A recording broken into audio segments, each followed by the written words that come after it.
Hey, greetings to you all wonderful people, cherished viewers, aviation enthusiasts, and lovers of aviation history.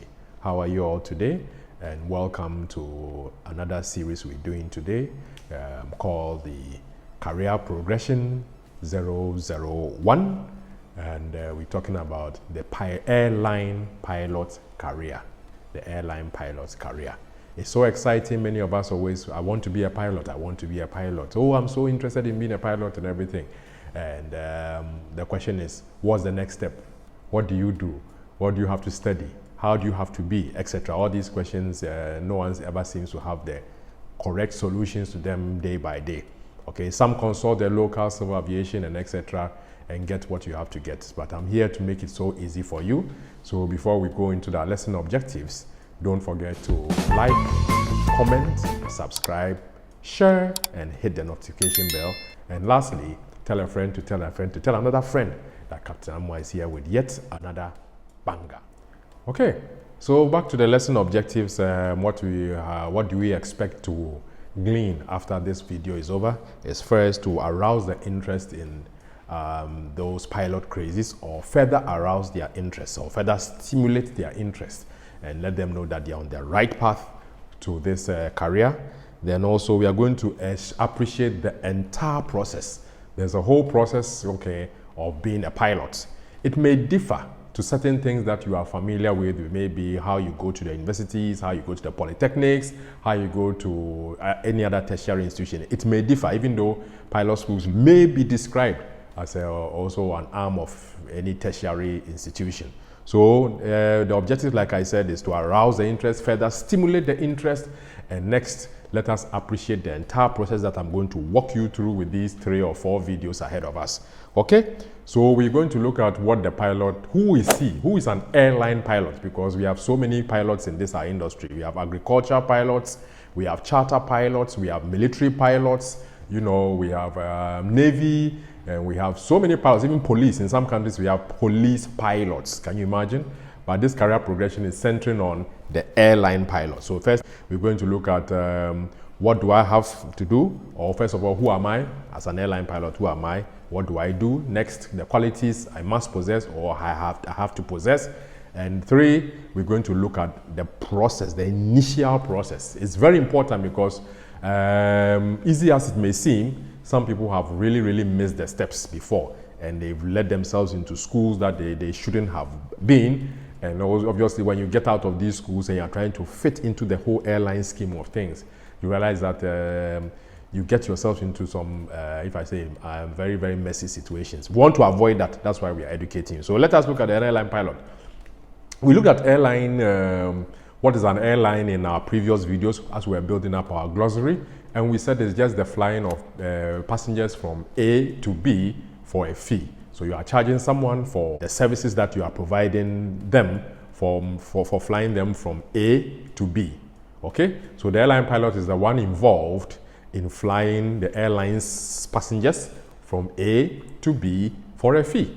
That's what we do, airline piloting. I say so because if I talk about another pilot, he does something different, even though we are all flying in the sky or sharing the airspace. Are you okay? But we are centering more on the airline pilot career, and is flying people from A to B for a fee. And I'm involved in that. Okay? The question is next, what qualities do I need to have to be an airline pilot? A lot. I won't say a lot, but I'm going to be very specific with the salient details or the important things that you need to have. First of all, the passion is very key in this industry. And someone say, oh, how do we measure the passion? We measure the passion like liking the profession to soccer craze. Okay, some people are so soccer crazy. I mean, you're sitting in Ghana here, you know all the detail of Chelsea, Manchester, and all those English football teams and everything that goes with it. It's a craze, don't worry. I'm not saying it's bad, but that's the same level of craze that you have to have in this aviation industry, because the aviation industry is a world of its own, especially with the flying aspect, and you have to know so many things. I know most of you know so many things about aircraft, which is good. You know most of the things about schools, you know most of the things about even how the engines function, you know what is a turbo propeller, you know what is a jet engine, etc. It's fine. That's the same level of craze you have to attach to this industry, and all is all embodied in the passion.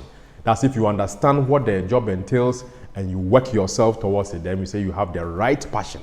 It's not about getting out of a high school with good grades and think that, okay, you are just continuing the schooling process. No, no, no, no, no, no. Without passion, your training will stall somewhere along the line. So first of all, you need passion, and I'll be throwing more light on it in other videos. And number two, you need to pass a first class aviation medical examination. Okay, we have our industry, in our industry we have what we call aviation medicine, and this is just basically determining the fitness, because if I say you should be fit by pilot standards, I'm sure the next question you're going to ask me is how do we measure the fitness? And that's what I'm saying.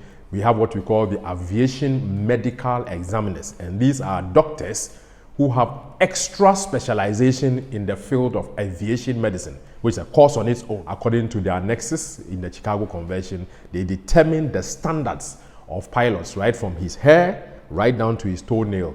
There are certain standards that you must meet and or exceed. Okay, so after the passion is good. It's good to have the passion, and it's also good also to have a first class medical examination. There are 3 divisions. Okay, and most airline pilots expect you to have the first class, and the first class is the highest, second class is the middle, the third is, if I should say, the lowest, for lack of better ways to put it. So you have to pass the first class medical examination, and it's just like any check that you do, but everything to the full, and everything has a standard that you should meet and or exceed, especially if you are in your teenagers. Are you okay? And so you have heard so many people say, if you're a pilot, can you wear glasses? Well, at some ages it's not acceptable, okay? But in ages like us, those of us who have way crossed 40 years, what you see on my chest is just for reading small detail. It's allowed for people who are in their late 30s, you know, because the eye muscle gets weak as and when you, with age. So in your late 30s, this is permissible anytime you do a medical. When you are short-sighted, okay, this is permissible for reading and small details. So first of all, the passion. Then second of all, you have to pass a first class medical examination. And we have other programs or other videos, I must say, which gets you to be in that category of first class. We do it right from the ages 3 all the way to 19. We have programs like that gets you to be in that fitness. So no, don't worry, more of those videos will be coming. So first, the passion. Second, you need to pass a first class aviation medical exam by an aviation medical examiner. If you walk into your civil aviation or in any country, they will tell you who their accredited medical examiners are for you to do this test. And 3, you need to do what we call considerable extensive research. Like I said, what is the profession about? Okay, you have to know, how does it even feel like flying? And how do I even feel like if I sit in an aircraft and it just climbs and then you see it descends? All these things, you have to have an idea of what it looks like, okay? And ask lots of questions. Of course, that's why you are viewing this series, because we tell you more about what the industry is about. You have to know a lot of it and ask myself, okay, am I ready for it? It's very important. Most people have not really asked themselves those questions before, and in the past it's made them very stranded. For example, some people got out of high school thinking they had good grades. They knew nothing, and I mean absolutely nothing about the profession. And even some of them were even privileged to have been sponsored by government. They took the government scholarship, they went there, they couldn't even survive 3 weeks. Are you okay? We have all sorts of stories over there, which I don't want to make it the main function here. So the name of the game is extensive research. Know what it feels like, the profession. For example, are you prepared to spend, that's if you get into an airline that's busy flying to other stations and overnighting, coming back the next day or coming back in 5 days time and stuff. Are you prepared to lead that kind of life? Are you the kind of person that you say, oh, for me, I'm a weekend person. I don't joke with my weekends and everything. Because sometimes the Sundays that you are most actively flying, and a day like Monday, it's your day off. Stuff like that. You know, you fly sometimes in the night when your body rhythms and clock, everything is telling the body that no, you must be in bed. But this one, you have to stay awake and do some good 6 hours of flying and arrive at destination in the morning when the body clock itself is telling you that no, this is the time you must be awake to do your work, but inside you are sleepy. Stuff like that. All these things all come with the tape and other things. So when I say extensive research, it's just about the nitty-gritties of the profession and asking yourself, am I fit to do what I need to do? So like we've discussed who an airline pilot is. We said who flies someone from A to B for a fee. We've looked at the things that you need. The first thing is the passion. Second is the medical. Third is extensive research. Extensive research just opens your eyes and your minds to so much about the profession, which is very interesting. And at the end of the day, it helps after the extensive research to analyze, make yourself, I cannot do it for you, no one can do it for you. You have to do it yourself. Okay, I know myself. I don't like leaving my family so much when it's my birthday. I really like all of us to be together. I enjoy family meetings. I enjoy social activities and things like that. I don't think this is the right thing for me. Or if you are someone like me, I really don't mind, then you can say, okay, fine. I really don't mind. I've looked at what it is about. If it means I have to fly in the night and arrive and, you go and sleep in the daytime when the body really saying that you should wake up and say, I have no problem, then fine. Then we say you have done an extensive research, but it helps to do a little bit more research of the profession, because the airline pilot profession has so many things. Some people are also not the responsibility type. It's natural. There's nothing wrong with, I don't want to take any extra responsibility. Some people just want to do the Monday to Friday work, and even at work, they are not even interested in, getting promoted. They don't want to take any extra responsibility apart from what they have been trained to do. If you are somebody like that, I think you have to be asking yourself questions that, am I in the right profession? Just like when you're in school, some people wanted to skip prefectship. There's nothing, I'm not saying there's something wrong with it. There's nothing wrong with it. But in this our industry, by nature, it's a responsibility-laden industry. And as you grow into the industry, they keep loading you with more responsibility to get to the captain stage. I will talk about that one in the other 2 or 3 videos ahead of us. Okay, so now let's look at the initial process today. The last thing we're going to talk about the profession is the initial process. Okay, and we're looking at, now you have the passion, we know. You've gone for your medical exam. This actually is also part of the initial process. I'll highlight on it again. Then we're now looking at the process itself. The research. You've done the extensive research. Now what is the process? There are about 4 ways to this career. 4 ways. You could go as a self-sponsored candidate from monies from family and friends. As a self-sponsored candidate, this program will tell you the kind of schools to select. That will be a separate video for another time. And when you get the accurate school and you are sent with the estimates, the next thing is you can either be sponsored by your family, yourself, friends, and stuff like that. That's the first channel. The second channel is that you can respond to, even though in this time of year of the season, you don't see much of it, but airlines normally also periodically recruit what we call cadet pilots. Okay, once you pass your initial medical examination with class 1, you are actually a cadet pilot now, a student pilot. Okay, so sometimes airlines also send out these advertisements and they sponsor you right from your medical all the way through your career.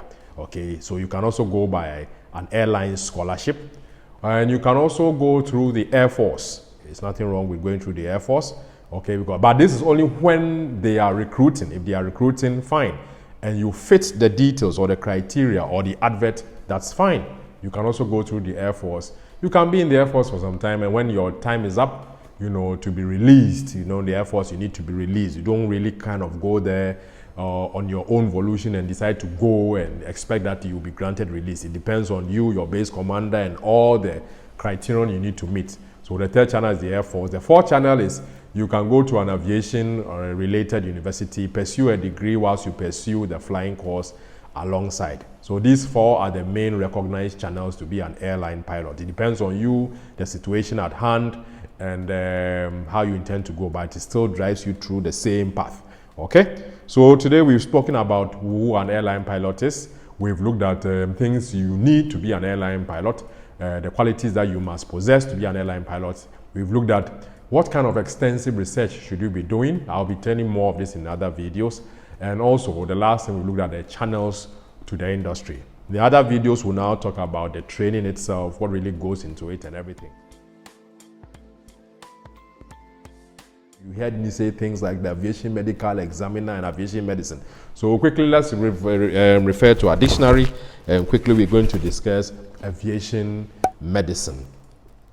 Okay, aviation medicine is actually a special field of medicine that establishes the standards of physical fitness for airmen. I'll say again, a special field of medicine that establishes standards of physical fitness for airmen. Okay, so like I just said, with this kind of fitness test that you are going to do, it's not going to be any doctor. We are not saying those doctors are, not up to it, but this industry has selected people who have gone through the extra training of what we call aviation medicine that determines the fitness for airmen. Remember, when we talk about airmen, we're talking about pilots, flight attendants, in those days, flight engineers, and even ground engineers. They are all part of what we call airmen, and we have our fitness standards from our head to toenail. So that's what aviation medicine is, just a branch of medicine that establishes the standard of fitness for airmen. Okay, then we'll look at civil aviation, basically because you can also go to civil aviation for certain information as who my aviation medical examiner is, what kind of school can I go to. You can also find that information out or cross-check what I've said with them. So your local civil aviation is just an entity that oversees or regulates the safe flying in that country through laws and education. So any aviation entity that oversees safe flying through laws and education, then we call that one the civil aviation. Okay, we have the Federal Aviation Administration, we have any country's civil aviation. You are basically promoting air safety through laws and education. So that is what it is for civil aviation. So let us recap. Have we really met our objectives today? First thing, yes. I hope I've aroused the interest a little bit further, and we've appreciated what I need to do to become an airline pilot and also the entire process. So stick with me on our future videos. I really enjoyed you, and let's learn more about this profession. The next video promises to look at the training itself, what goes into it, how long, and etc. Okay, thank you so much for being with us, and we are coming from the studios of the Aviation Maestro Multimedia.